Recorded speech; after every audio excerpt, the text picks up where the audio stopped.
smash that like button. Yeah, I actually do like the Mafia movies and stuff like that.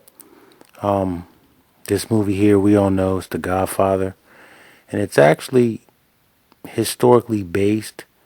Vito Corleone is a combination of, I think, Carlo Gambino, Frank Costello, and Lucky Luciano. Um, you know, the singer Johnny Fontaine was Frank Sinatra. Uh, yeah, and the movie that he played in was Here From Here. The movie that he wanted to get into was From Here to Eternity, and he actually got in it. I think he won an Academy Award for that movie. But nonetheless, you know, a lot of black people, myself included, are enthralled by these turn of the century gangsters.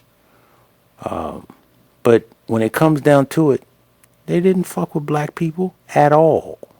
I mean, didn't like them, didn't respect them. Like in this movie, they even say the word nigger when they're having dinner, talking about, yeah, those niggas are making some money with their policy banks, driving them big Cadillacs, paying 50% on a bet. Yeah, so, and then someone else chimes in at the dinner table and says, I knew that would happen when they started making money. So they all look at us as niggers. Like, really. Like what they did as far as the heroin trade goes, they moved it in the black community and let, you know, really unscrupulous Negroes sell it to each other. It's like they gonna give you poison to sell your people. I look at it like the Bumpy Johnsons, the Nicky Barnes, the Frank Lucases.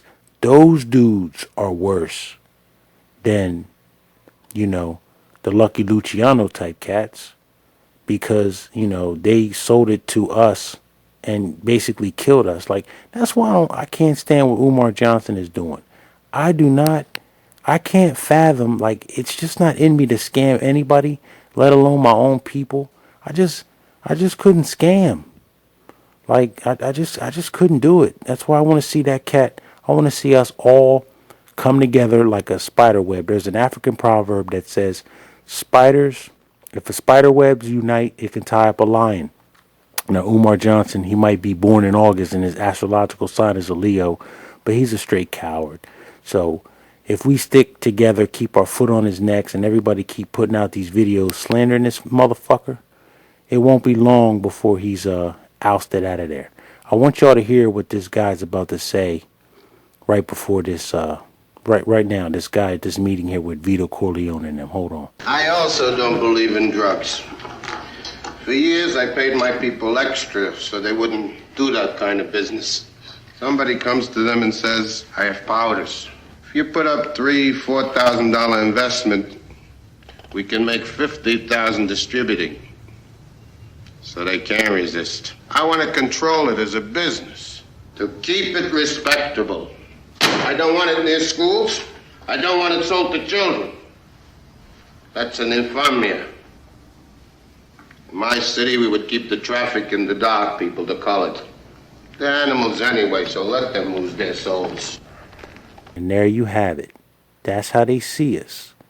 And this honestly was the first Mafia movie I've ever seen, so that stuck with me. I've seen Goodfellas and Casino, and I look at Blood Letters and Bad Men's channels and get, like, you know, a brief biography on all the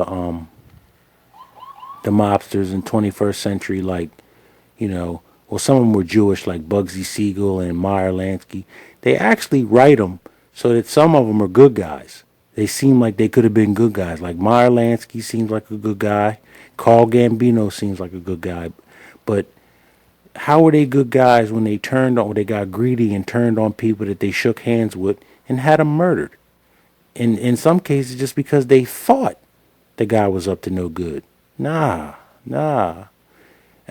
Some people see mafia goons as being tough guys, but they're really cowards because they pick on innocent people, strong arming innocent people like Albert Anastasia would take dock workers and extort them, give them money. And, you know, at first, if they refused, they beat you up because they're not going to kill you right off the bat because they want to get money from you. So they beat you up till you give them money.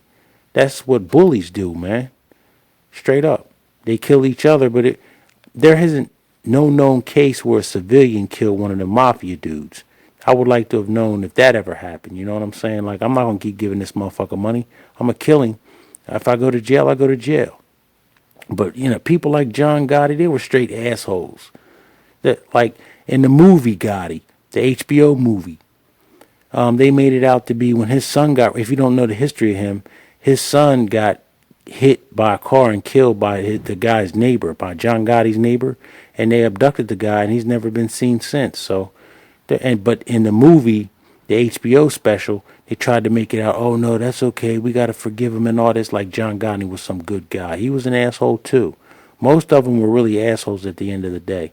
And, yeah, they put heroin into our community and messed us up that way. But the United States government also messed us up by sending black men to the Vietnam War, and they got addicted to opium over there as sort of a way to unwind and take their mind off of facing death every day.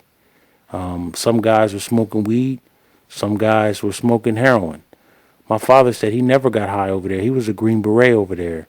And he said a lot of times dudes would get high. They would go cut the shit down out the field. And my dad would say, because he was a leader out there, and he would say, if they start shooting or if they run into an ambush, we are not going to go down there and save them.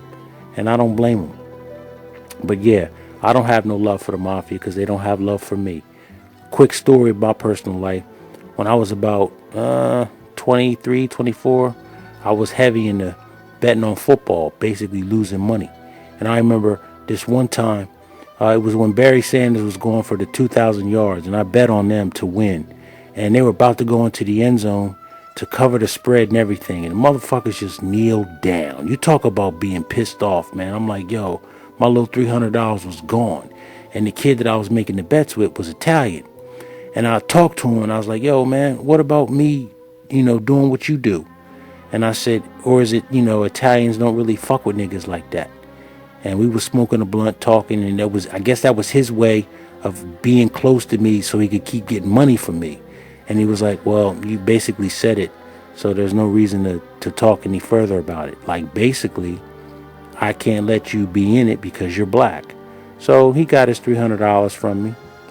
And I remember a couple seasons later, I woke up one day and I quit my job that Friday and I have no money. I was like, let me get some money. Let me call Vinny up.